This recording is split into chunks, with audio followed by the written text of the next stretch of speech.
In this video, we are practicing how to operate with functions. So we're using either this h function or this g function down here, or this up here is the f function. And in each case, we want to maybe find an output or an input based upon what's given to us. So I'm going to do a few of these with you, and then you finish the rest, and then you're ready for the 5.2 retake. So let's look at these two down here. So we have g of x equals 6 plus 2x. In this one, I want to find g of negative 4. So negative 4 is an x value. It's an input. So I want to find out what's outputted from this when I input negative 4. So the first thing I do is write 6 plus 2, but instead of x, I put in negative 4. Now, if you have a calculator, you can just type that in exactly as you see it. If you don't, just do each calculation using PEMDAS. So 2 times negative 4 is negative 8. And 6 plus negative 8 equals negative 2. So this means that when I input negative 4, I output negative 2. This one down here is different. It says g of x equals 4. So this is my output. It's my y value. So I want to know, when does this expression equal 4? So off to the side, you write 6 plus 2x equals 4, and then you try to get x by itself. So I have 6 plus 2 times something equals 4. So we know that when you undo, you have to undo PEMDAS. So I have to undo the 6 first, then I'll undo the 2. So I subtract 6 from both sides. And I get 6 minus 6 is 0. This is a positive 2x left. 4 minus 6 is negative 2. Then I divide both sides by 2. And I get that x equals negative 1. This means that if I input negative 1 into this function, I'm going to output 4. All right, so that's how to use the g function. Now, when you do these up here, you're gonna be using the h function for these 3 questions, but you can practice those. Over here, I'm using the f function, which is this picture.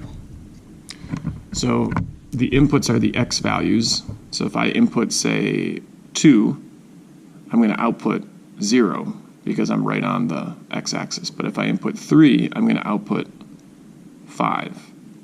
And if I input 1, I'm going to output negative 3, and so on and so forth.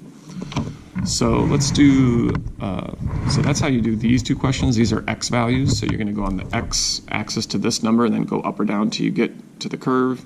This you go on the x-axis to 2, go up and down till you hit the curve and write the y value. So whatever this is, it's a y value.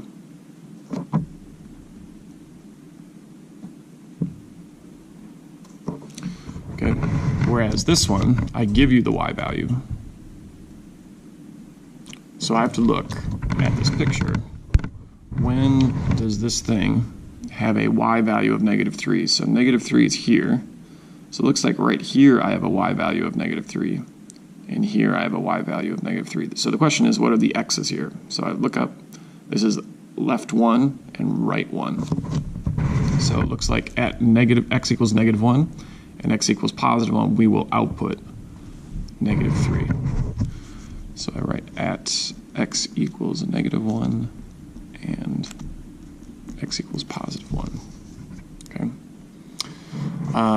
Let's do k. It says at what x's is f of x increasing the fastest? So when I look at this picture, here as we go left to right now we're decreasing. Here we're kind of stopped for a moment, and now we're increasing. We're getting higher. And this is getting steeper and steeper at the end. So I would say in here is where we're increasing the fastest. So I would write at about x equals, let's see, 3 it looks like. And it's because that is where we're the steepest slope going up. Okay. And then lastly, let's look at m. M's a little tricky because I have to find two things. And I'm using the f function, so that means I'm going to be using this picture.